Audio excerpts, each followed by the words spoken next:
on the Snowrunner.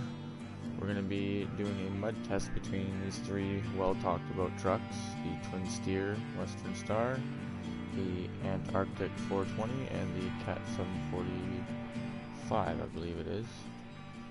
Yeah. So this is one of the best little mud pits I like to test out trucks in because it's the deepest, it's the muddiest, and it is one of the hardest ones to pull that big trailer through here in Alaska. So what I'm going to do first is I'm going to take the Twin Steer for a little quick spin. First things first, I just need to get something set up here quick. There we go. So let's start this truck up. A lot of people don't know if you hold the L1 button and then you hit the X at the same time, this truck just starts up no problem. Sorry about the slurpage. There will be slurpage. Alright. Let's give this guy a go. The all-wheel drive going. And we're going straight to the middle.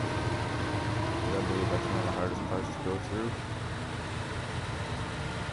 So far she seems to be just strolling through in low middle. And the low high as she starts to spin, so it's going to be low middle, drop her in low low, creeping. She's making it through that mud. Those big fatty mud tires on it, these 57s.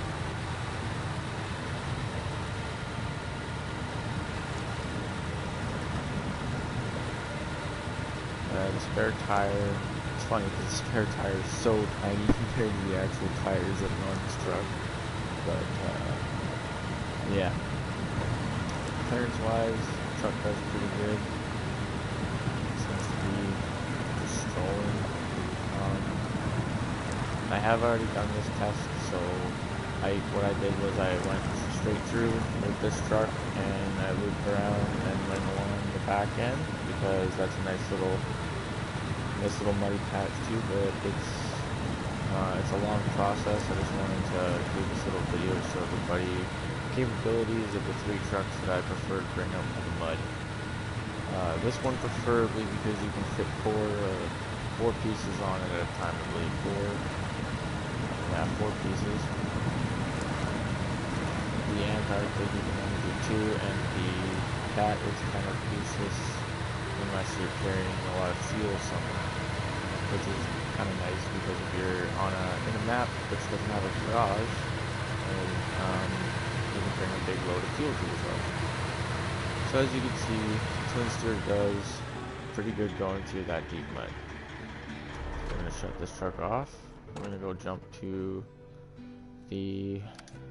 let's do the 4220 Antarctic. Let's do that one next.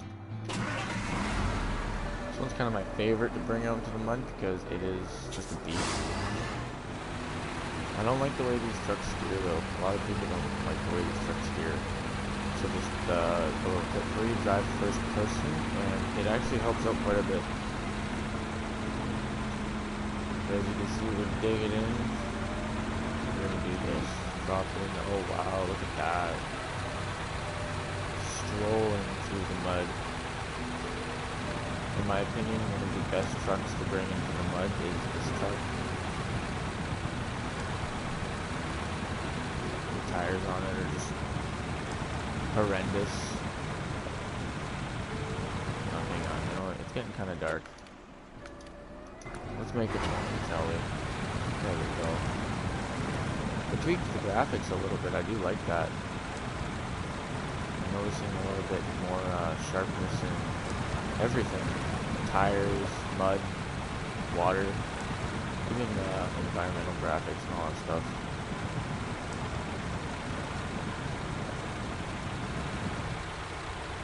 So as you can see, the Antarctic lives up to its name. It is definitely a beast. Not something that I take out every time because it's just one of those trucks that you don't use unless you know that you need an off-road truck that's capable of going through anything. So that's that truck. The Antarctic. And we're going over to the Caterpillar 745C. Let's check this bad boy out.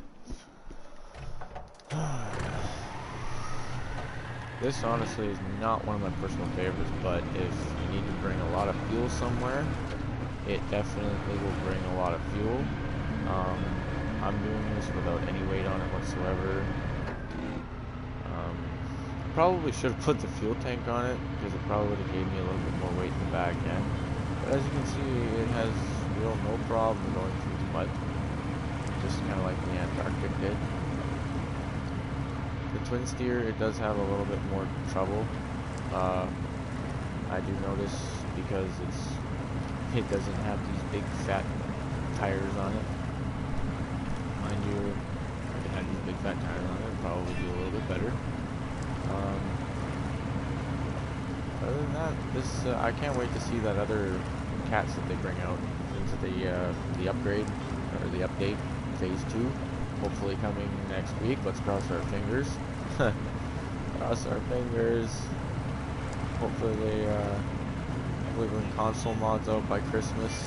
Santa, would you please bring me console mods for Christmas? Joe Biden. Might as well sit on his lap. Oop, did I say that out loud? I'm sorry. No politics here. But alright. As you can see, the 745 does just as good as the Antarctic does. So if you need to bring a crap ton of fuel to wherever you're going, also it does have a winch capabilities. My personal suggestion is for this truck, bring a Tega with a sideboard semi-trailer, pack it up, and then bring a bunch of fuel on the back of this thing, and then tow that truck wherever you need to go if you're bringing it through mud. Twin steer, it does really well through the mud too. It does have a high center rate, so when you're going through specific areas, it will tend to tip. If you do keep it at a specific angle, it has a little bit of a sweet spot. If you keep it on the sweet spot, it won't tip. If you get it right off that sweet spot, she's gone. She's over. She's done. I wish it had a bit of a sideboard capability. That would be nice. So that way your load didn't just fall right off. The Antarctic, it speaks for itself. I wish there was some kind of, in the back there, where the big box is, I kind of wish there was some repair supplies, maybe some fuel, which would be kind of nice.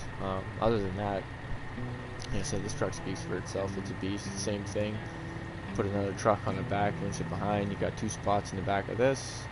Put a sideboard semi-trailer on the back of the Tega, which is another favorite to bring into the mud, because you know you gotta love those Tega tires. Everybody loves a set of Tega tires. Well, that'll be the end of this little stream. I just wanted to say these are my favorite trucks to bring out to the mud. If anybody wants to give them a shot, obviously they probably already have, but a lot of times people say that the Cat and the Antarctic are kind of useless. In my opinion, they're not 100% useless. They're about 60% useful into the game. Like, very, very 60% useful into the game. My personal favorite would have to be this boy right here. This big boy is one of my personal favorites. I've used it in several missions. I don't find it tips a lot, and it goes through anything. Deep water, deep mud, and yeah, gets the job done. So, ladies and gentlemen, that's the end of this stream.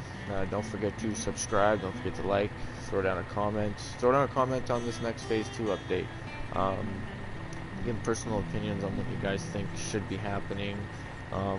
I personally think that they should bring out a radio, a little bit of a playlist, something that we can actually listen to other than this little bit of a banjo playing in the background would be kind of cool.